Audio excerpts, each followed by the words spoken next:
Hello children. From this session, we are going to see a new lesson by name Force and Pressure. Under this lesson, the topics what we are going to cover are force and its related concepts, pressure, its definition, formula and its applications, surface tension, viscosity and friction. Right? Come, let us move into the first topic, force. As you had already learned it in your previous classes and in the previous videos of this year, right? Force, its unit is Newton and its symbol is capital N. When you are writing in full form, start with the small letter, right? It is a push or pull applied on a body. Easier definition, but for that definition, mark will be given. So go with the physics-based technical definition. It is an external agency to change the state of a body. You know already a body can have two states, a state of rest or motion. This state of rest can be considered as uniform motion also. The explanation we will see later. Right? What are the two states? State of rest, state of motion. State of rest can be considered as state of uniform motion. Right? Now, that is what I have written here. State of rest or uniform motion and state of motion.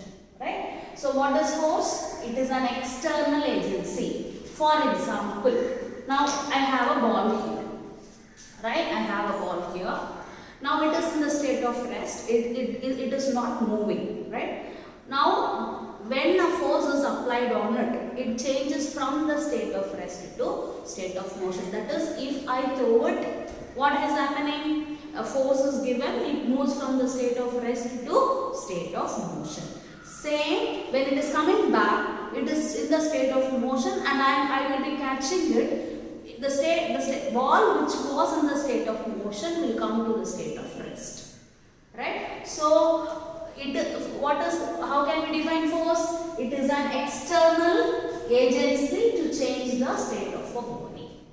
This force can have few effects on any body on which it acts. Right? Number one is change of state. Number two, change of shape and size. Number three, change of direction. First one, just now I told you, change of state. Right? A ball, example, a ball which was in the state of rest moved to motion and ball which was in motion came to rest just because applying a force. Now, second one, change of shape and size. Right? Now, when I apply a force, right? Now, the shape of the ball which is spherical is getting changed. And of course, size will also be changed. Now, it is not in the previous size. So, when I apply a force in any way, shape and size of any object, this is a simple example, any object may change in shape and size. Right. Now, change in direction, third point. Now, a ball is moving in this direction, see. When I throw it up, it will move in the upward direction. Right. Then, after going a particular height, and it will start to come down. And it will travel in the downward direction. Now, I will catch it. So, I am changing the direction. So, when I apply a force, a body moving in a particular direction can change its direction. Another example I can give you.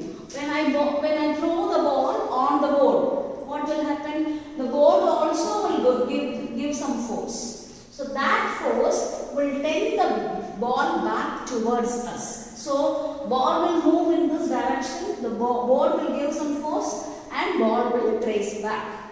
So, change of direction will take place. So, what are the three effects? Come on, tell me. Change of state, change of shape and size and change of direction. Clear? Right. Now, come to the next concept. Factors for effects of force. Right. The effect of force. See, these effects can happen on a body. These three effects can happen on a body only when these two factors are changed. So, that is what I have given, factors for effects of force. Right. Number one, magnitude of the force, and number two, area over the force is acting. I will tell you an interesting example. You all watch cricket matches, right? Dhoni's last helicopter shot, you know, right? Right. In the last shot, if we want one sixer, not only in a last ball, any shot, if we want a sixer ball, what we have to do? How much force we have to give?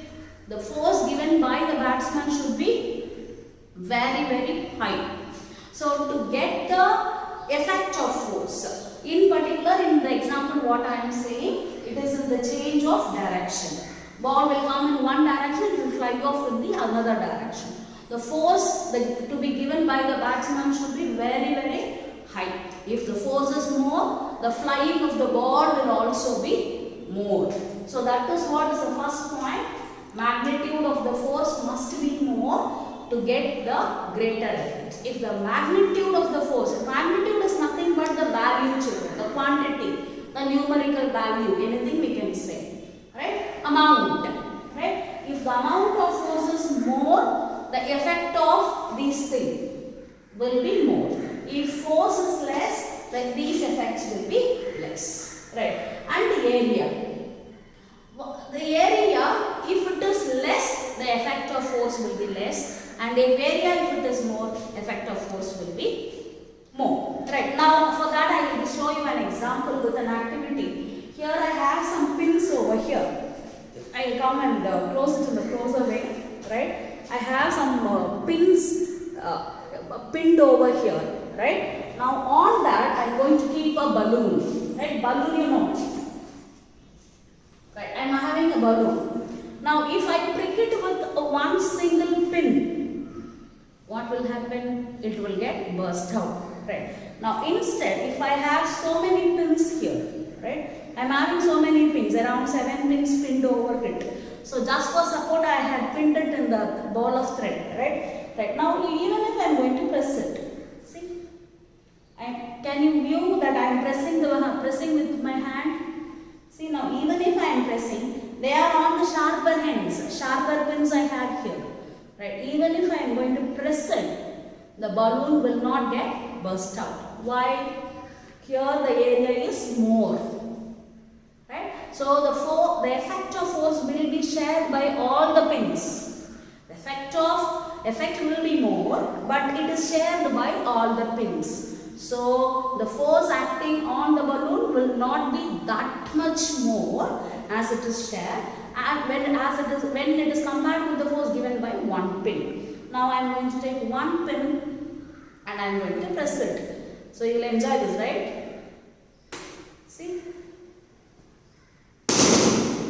So, one pin will make the balloon to burst because the force given will be more, because it is related with the area. And the force will be, the entire force will be given by this one pin. Right. Now, with this, now you can understand the effects, the factors for effects of the force. Can you understand, children? Now, the next topic is thrust.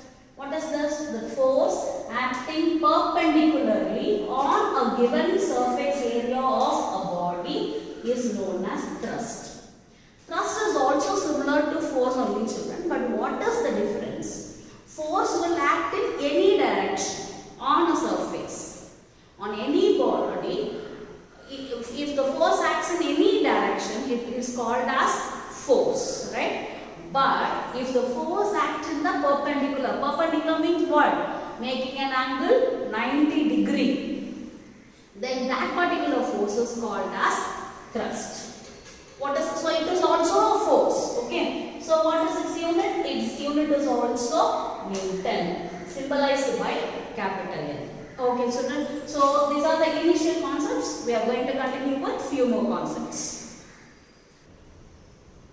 Still now we have seen about the force and its effects of force, right? Now we are moving to the next topic called as pressure. What is pressure? It is a physical quantity which measures the effect of force. How much the force is creating an effect, that will be told by pressure. Its complete technical definition is, it is the amount of force.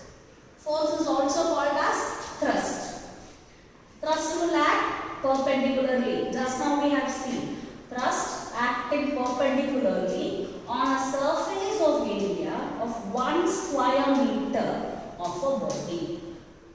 So it may be looking, it may be it will look like little confusing, but don't get confused. I'll explain it in a simple way. It is defined as the amount of force or thrust. So it is the force, right? If it is going to be thrust, it will be acting perpendicularly because last time we have learned thrust is a perpendicular force. Where this force will act on any body on one particular square meter. 1 square meter means what? 1 meter square which will have length as 1 meter and breadth as 1 meter. So this is for one sample purpose. So if the force acting on 1 square meter area, it is called as pressure. So in short I have given this. Force per unit area is called as pressure. Force per unit area is called as pressure. In the previous classes I have told you per means what? Division. Right? So that now come, let us move into the formula. Pressure is equal to force or thrust by area. That is what I have given here. Force per. Per means division, no. Pressure is equal to force by area. Remember this formula, very, very important. Pressure is equal to force by area. Now in this formula we can see pressure is in the numerator, force in the numerator, area is in the denominator. Now here the denominator is understood as 1 as there is no denominator here. Okay. Now the unit, the pressure we have learned the definition here. What is the unit for it? Unit for pressure is Pascal. Start with a small letter as it was named after a scientist, Blaise Pascal. In memory of him, we are praising and thanking him by giving his name as unit. So it is a unit of pressure. What is it? Pascal. And its short form is capital P and small a. Right? So 1 Pascal. So pressure's unit is 1 Pascal. Force unit is 1 Newton. Area's unit is 1 meter square. So 1 Pascal is equal to 1 Newton by 1 meter square. This 1 meter square is in the denominator. It will go up. So it will go up with the minus sign. This is all you have done already, right? So 1 Pascal is equal to 1 Newton. This meter square will go up with the minus sign in the power. 1 Newton per meter square. Minus you have to read it as per. Right? So 1 Pascal is equal to how much? 1 Newton per meter square. So the way how you read a unit will tell you how you have done well. So read it very properly. Right. Now this pressure we are saying, how on what factors this pressure is dependent on. See this formula, pressure is equal to force and area. So answer is there. What are the two factors on which pressure is dependent on? Force and area. So that is what I have given here. Magnitude of force. Magnitude means amount, value. Value of the force and area of contact. Now I will tell you how it will dependent on. See here. Pressure and force are in numerator. Pressure and area are in denominator. So numerator are directly proportional. Directly means what? If this increase, that also will increase. If this decrease, this also will decrease. That is, if pressure increase, force also will increase. If pressure decreases, force also will decrease. So this is numerator, denominator. Now pressure and area. Pressure is in numerator, area is in denominator. They are inversely proportional. Say the word inversely proportional. That means what? If pressure is more, area will be less. If area is more, pressure is less. So they are inversely proportional. So that is what I have told here. Magnitude of pressure is dependent on magnitude of force and area of contact. Based on this concept and on the formula, we are going to see some lifetime examples here. Right? What are the lifetime examples we are going to see here? Right. First one, knife, axe and bullet. So these are all we will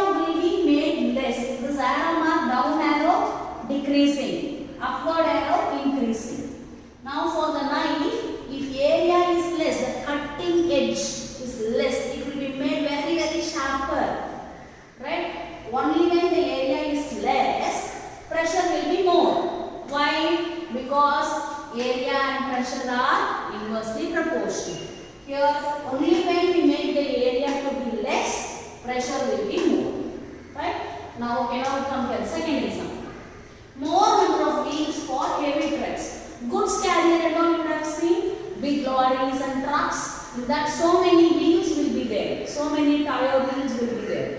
Why?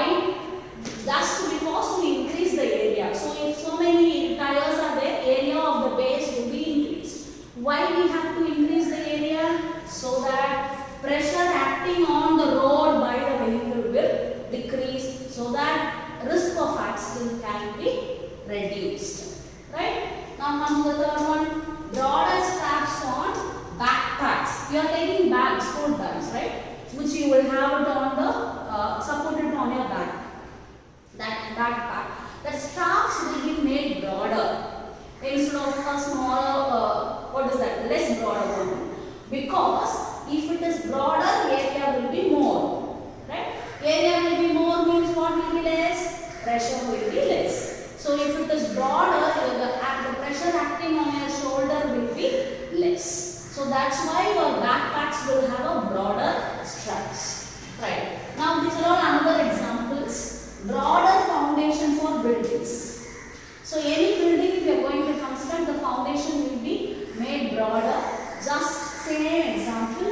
Area will be more, pressure will be less. So the building will be safer. Right. Camels walk on deserts. You know, on deserts you can see camels. It can easily walk on the desert, but we will be feeling very difficult because the camel will have a large padded foot. Right, it will be broader. So that is what area will be more, so that it can walk easily. But not, it is not like the case, that case in our human leg.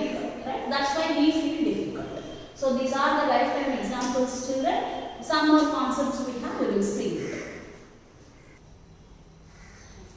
The topic what we are going to see now is pressure exerted by air. Right. Now you know that the air around us in our atmosphere will exert some pressure on us. Some pressure means what? What I told you, force by area. It will exert some force on our body area. So that pressure is called as atmospheric pressure. Right? So now you see here, first I have given the definition for atmosphere. The envelope of our air is called as atmosphere. So the amount, the air blanket surrounding us, you know, this and all you have learned in your lower classes, right? So that is called atmosphere. Now coming to the specific definition of atmospheric pressure. The amount of force or weight of the atmospheric air that acts downwards on unit surface area of the surface of the earth is known as atmospheric pressure. Right. Now you have the entire surface. In the previous definition we have learned force per unit area. Right. Unit area means what? A square of having 1 meter length and 1 meter width. Like that. The air blanket is there around us now. What is the amount of force this air and all is producing on the surfaces, on the earth, on every body on the earth? For example, let me take myself as an object, right? On my body, how much force the atmospheric air is giving? That is called atmospheric pressure. Here they have given for unit surface area. For one particular unit surface area. Unit surface area means what? 1 meter length and 1 meter breadth. Right? So this is the specific definition for atmospheric pressure. Now this atmospheric pressure is measured by an instrument called barometer. B-A-R-O-M-E-T-E-R. It was invented by a scientist called Torricelli. So that barometer is called as Torricelli's barometer. Say the word Torricelli's barometer. Simple children, simple invention but greater application. It will contain one plate-like thing. In that one liquid mercury will be there, and over that mercury one tube-like thing, one test tube-like thing will be inverted. Right? So now what will happen? This mercury will be entering into the tube. It will raise up to 76 centimeter in a normal conditions of atmosphere. So that we say 76 centimeter, which is the normal atmospheric pressure. So remember this word, value 76 centimeter. What is this? the level up to which the liquid will raise in barometer. What barometer? Torricelli's barometer. Right? So remember this definition, instrument name and who invented it. Right? Now you come into the next one. While we cook at higher altitudes, it is difficult. Why? Have you ever observed, have you gone to hill stations and cooked over there, children? Cooked food, and have you observed the cooking? I'll tell you an difficulty which will happen over here. When we go at higher altitudes, cooking will be little difficult for us. Why, you know? As we go higher and higher, atmospheric pressure will decrease. Right? Because of the decreased atmospheric pressure, what will happen? That the decreased atmospheric pressure will affect the boiling point of water. Normally, boiling point of water is 100 degrees Celsius in the normal condition. But at higher altitudes means at heights, hill stations, right? As we go up, due to reduced atmospheric pressure, water will start to boil even at 80 degrees Celsius. So the boiling point will be reduced, right? Water will start to boil, but the energy produced, the thermal capacity produced, will not be sufficient enough to cook the vegetables or whatever we cook there. Right? So as water starts to boil early, only when it boils at 100 degrees that the heat produced will be enough for the food items to be cooked. As the water starts to boil quickly at higher altitudes, cooking will be little difficult to us. So it's a very important question, children. So learn it. Right. Next, we are entering into the definition for 1 atmospheric pressure. I told you no 76 centimeter. So that is what we are going to see here. It is the pressure exerted by 76 centimeter of mercury column in the barometer.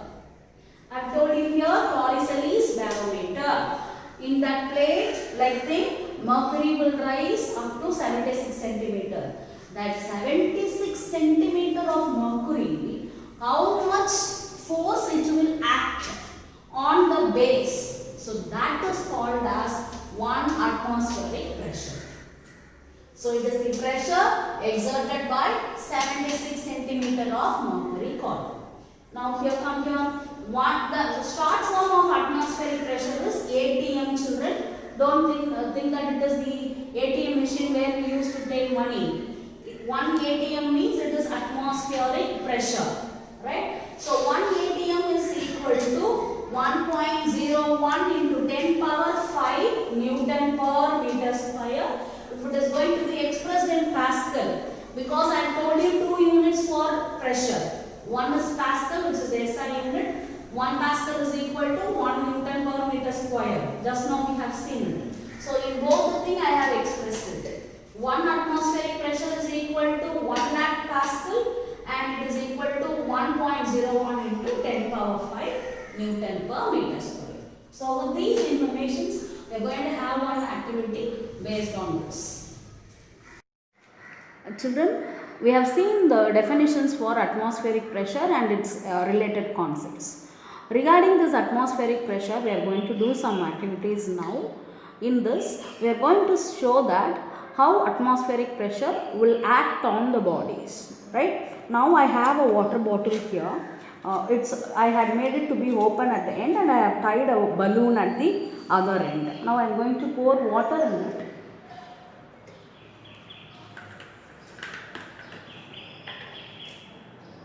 See, now as I pour the water, watch what happens to the balloon.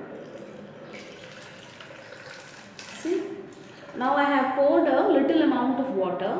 Now the balloon gets swelled out, right? Blown out. Now as I increase the amount of water, see, now you can have a difficulty in understanding the level of water. So to differentiate the color, I'll add some blue color in it. So you can understand the level of water. You can easily identify. See, now as the level of water increases, the blowing, watch this blowing out of the balloon also, right? So as I increase the level of water, so the blowing up of the balloon will also increase. What does it mean? Whether it is air or water, they are considered as fluids, FLUIDS. As the amount of air increases, the pressure acting on a body will also increase, right? And here in particular with the liquid, as the amount of liquid, the height of the liquid increases, the pressure acting will also increase. So this is the understanding from this activity, children. We have one another activity that we will see now. We are going to see about how atmospheric pressure acts on the bodies. For that, I have one conical flask here with some bits of paper in it, and I have one boiled egg here.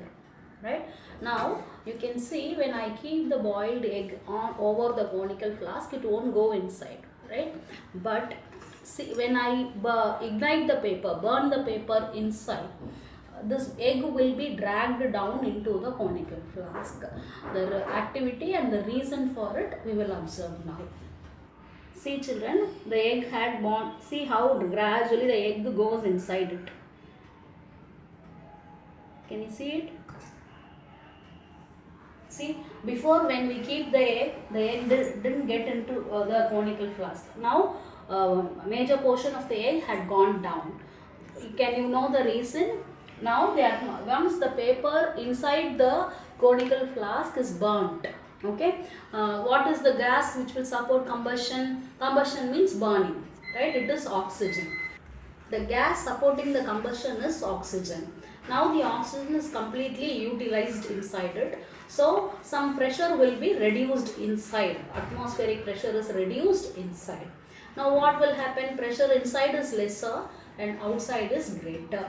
Always atmospheric pressure flows from an higher concentration area to lower concentration. Now pressure inside is low. Now outside, the air where the atmospheric pressure is more will try to fill the space inside where the pressure is low. So the air from outside will try to get into the flask with the force, with the pressure. So that's why due to that pressure, the egg is pulled down or pushed down inside. So this is the reason for it. So this is how atmospheric pressure acts on the body's children. Thank you.